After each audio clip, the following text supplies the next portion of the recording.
UP विधानसभा का सत्र चल रहा है। इस सत्र के बीच में कई बार सत्ता पक्ष और विपक्ष के बीच में आज भी तीखी नोकझोंक देखने को मिली। आज केशव मौर्य और अखिलेश यादव के बीच में विकास कार्यों को लेकर जो तस्वीर दिखाई दी वो सदन के माहौल को गरमाने वाली थी। हमारे साथ बात करने के लिए मौजूद हैं ओम प्रकाश राजभर जी। सर, जिस तरीके से आज हमने सदन में देखा कि केशव मौर्य ने जब वो उपलब्धि सरकार की बता रहे थे उस वक्त जिक्र सैफई का आया और सैफई के नाम पर अखिलेश यादव अचानक आग बबूला हो गए और नाराजगी में उन्हें यहां तक कह दिया कि क्या आपके पिताजी के पैसे लाए थे काम करवाने के लिए।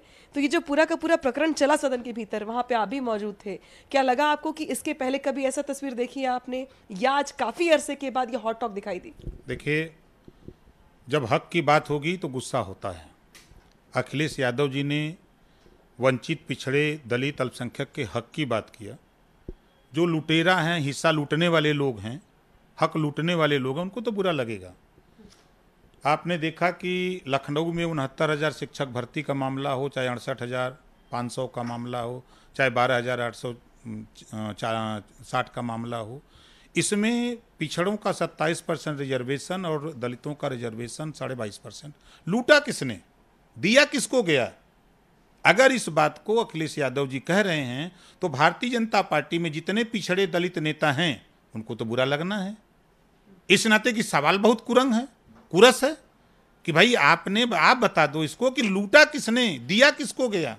ये अखिलेश यादव जी, ओम प्रकाश राजभर नहीं कह रहे हैं, ये राष्ट्रीय पिछड़ा वर्ग आयोग ने जांच करके बताया कि पिछड़ों का हिस्सा, दलितों का हिस्सा इस सरकार में 69,000 शिक्षक भर्ती, 68,500 में, 12,460 में लूटा गया है। अब ये बात तो भाई पिछड़े और दलित के नेता जो भाजपा, उनको तो बुरा लगेगा, तो गुस्सा में होकर कुछ भी बोलेंगे।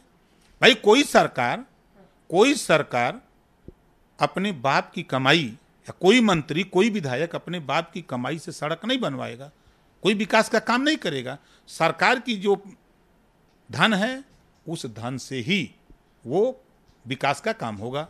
अब वहाँ उसको आप गुस्से में, हिस्से की बात हो रही है। आज के तारीख में थानों की हालत जो है, पिछड़े, दलित, वंचित, जाति पूछ के मारा जा रहा है, गाली दिया जा रहा है। जो अखिलेश मायावती के राज्य में 1,000, 2,000, 5,000 में काम होते थे, आज वो काम 25 से 50,000 में हो रहे हैं। तो ये तो भाई वहाँ जो लोग हैं उनको तो बुरा लगेगा कि सच क्यों बोल रहे हैं। लेकिन अखिलेश यादव ने यह भी कह दिया कि जाति जनगणना में बुराई क्या है, जनगणना करिए आप। तो क्या आपको लगता है कि ये मुद्दा सदन में उठाना ज्यादा तूल देने वाला है, क्योंकि ये मुद्दा काफी लंबे समय से और कई राज्यों में चल रहा है ऑलरेडी?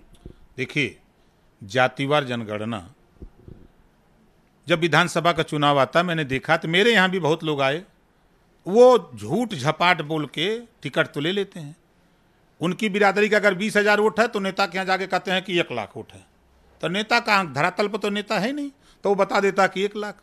उस झूठ झपाट की 420 में नाई, गोंड, पाल, प्रजापति, बिंद, कीवट, मल्लाह, राजभर, चौहान, धोबी, धरकार, पासी, बंजारा, बहेलिया, आरक, अर्कवंशी, खंगार, ये सब छूट जाते हैं। क्या बुरा है? जातिवार जनगणना करा लो, जिसकी जितनी संख्या भारी उसकी उतनी हिस्सेदारी दे दो। अगर ये बात ओम प्रकाश राजभर, अखिलेश यादव कर रहे हैं तो भाई जो हिस्सा लूट रहा है वो तो बुरा मानेगा ही। ये हिस्से की बात क्यों कर रहे हैं? तो जातिवार जनगणना होनी चाहिए। हम तो कहते हैं कि बीजेपी के लोग अपने नेताओं से सीख ले लें। स्वर्गीय अटल बिहारी वाजपेयी जी की जयंती पर भारतीय जनता पार्टी ने स्कीम चलाई, लैपटॉप और स्मार्टफोन बांटने की। आप बांटो, लेकिन उनकी विचारधारा को भी तो बांट दो। स्वर्गीय अटल बिहारी वाजपेयी जी ने कहा है कि फ्री देना है गरीबों को तो शिक्षा दो, फ्री देना है तो इलाज दो, उसको लागू कर दो। आप बात करते हो एक देश एक टैक्स, एक देश एक राशन कार्ड, तो फिर एक देश एक समान शिक्षा क्यों नहीं कर देते हो?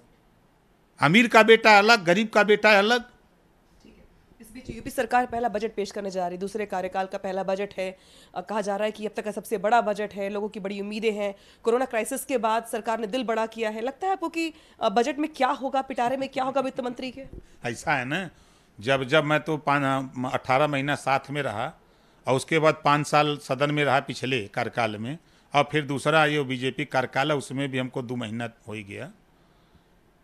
जब बजट आता था तो यही प्रचार करते बहुत बड़ा बजट आ रहा है, और पता लगा कि बजट आते आते वो गौवा में महिलाएं सब ब्याह में, शादी में गाना गाती हैं, हाथी आया शोर मचाया रे, और कैसे कैसे सब गाते हैं कि मौके पर कुछ नहीं आया रे। तो वही हाल है। भारतीय जनता पार्टी क्या करेगी? शिक्षा पे 7 लाख पिछड़ी जाति के बच्चों को तो पिछली बार भी छात्रवृत्ति नहीं दिया, क्या बजट में देंगे? है हिम्मत? किस पिछड़े दलित की हिम्मत है, जबान में ताकत है कि पिछड़ी जाति के बच्चों को छात्रवृत्ति दिलवा दें? उनको शुल्क प्रतिपूर्ति दिलवाने की हैसियत है? माइक पकड़ करके भाषण देना अलग बात है, बोल देना अलग बात है, धरातल पे उसको जरा ले आओ।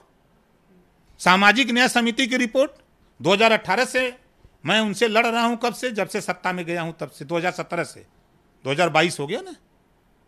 धोखे पे धोखा, लेकिन उस सवाल पे बोलने की हिम्मत नहीं है।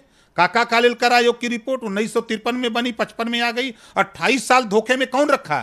कांग्रेस। फिर उसके बाद आइए 1977 में 1977 में जनता पार्टी बनती है, सरकार बनती है। 79 में मंडल आयोग बनता है। मंडल आयोग 18 साल रद्दी की टोकरी में कौन रखा? भारतीय जनता पार्टी, कांग्रेस। फिर उसके बाद राजनाथ जी 2001 में सामाजिक न्याय समिति बनाते हैं हुकुम सिंह जी के नेतृत्व में, रिपोर्ट आ जाती है। 17 साल रद्दी की टोकरी में कौन रखा? यही लोग रखे ना। अब आज उठा के देखिए सामाजिक न्याय समिति की रिपोर्ट, जो लागू करने की बात मैं कर रहा हूं, 2018 से तैयार है, 4 साल हो गया, रद्दी की टोकरी में रखे हैं। सदन में मुख्यमंत्री ने भी कहा, उसमें बैठे थे केशव मौर्य जी, बैठे थे पिछड़ी जाति का बाजा बजाने वाले, ये भी बैठे थे, संसदीय कार्य मंत्री भी बैठे थे, आश्वासन भी दिया, मुख्यमंत्री ने भी कहा। कहां गई बात? कि खाता न बही जवन भाजपा वाले कहे हुए सही। देखिए, वित्त मंत्री तो कह रहे लगातार कि लोक संकल्प पत्र में जो वादे किए गए थे नौजवानों के लिए, महिलाओं के लिए, उन सब के लिए इस बार बजट में कुछ ना कुछ होगा, रोजगार देने वाला बजट होगा। लगता है आपको कि इस बजट से अच्छे दिन आ जाएंगे यूपी के? मैंने देखा था देश में एक बार, हमारे देश के प्रधानमंत्री जी जब विपक्ष में, तो भाषण मैंने दिल्ली में सुना था कि कांग्रेस मनरेगा ला करके गड्ढा खुदवा रही है। आज शायद मनरेगा नहीं होता तो कोरोना में कितने लोग मर गए होते। आज कोरोना को नौकरी जोड़ रही है भाजपा, ये मनरेगा को भारतीय जनता पार्टी रोजगार में जोड़ रही है। कोरोना में जो बंद हुए, नाई की दुकान, चाय की दुकान, मीठे की दुकान, परचून की दुकान, मेडिकल, जो बंद हुए उसको खुलवा के कह दिया कि इनको हमने दे दिया रोजगार। हिस्सा लूट रहे हो। हम तो कह रहे हैं कि 69,000 शिक्षक भर्ती। एक बात बता दे खाली, भारतीय जनता पार्टी का जो भी नेता बहुत अपने को तोप है, वो बता दे कि पिछड़ों का हिस्सा राष्ट्रीय पिछड़ा वर्ग आयोग ने जो रिपोर्ट दिया, मुख्यमंत्री जी ने कहा कि हम उसको लागू करेंगे। कहा था ना कि 68,000 हम भर्ती करने जा रहे हैं। शासनादेश जारी हो गया, अभी एक को नहीं भर्ती हुई। एक कहीं पे निगाहें, कहीं पे इशारा। राजनीति में या वैसे भी अलंकार में हमने पढ़ा है कि एक शब्द बहुअरथ ही उत जह शोभा के हेत। तो कई मायने निकाले जाते हैं उसके।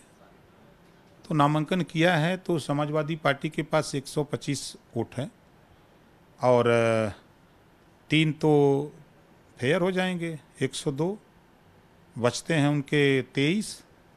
अब जुटाना है कांग्रेस को, 2 उनके हो गए तो 25 हो ही गए। अब उनको 34 पूरा करना है। अब समाजवादी पार्टी किसको उतार रही है, हम समाजवादी पार्टी के साथ हैं। वो जिसको समर्थन देंगे, कहेंगे उसको हम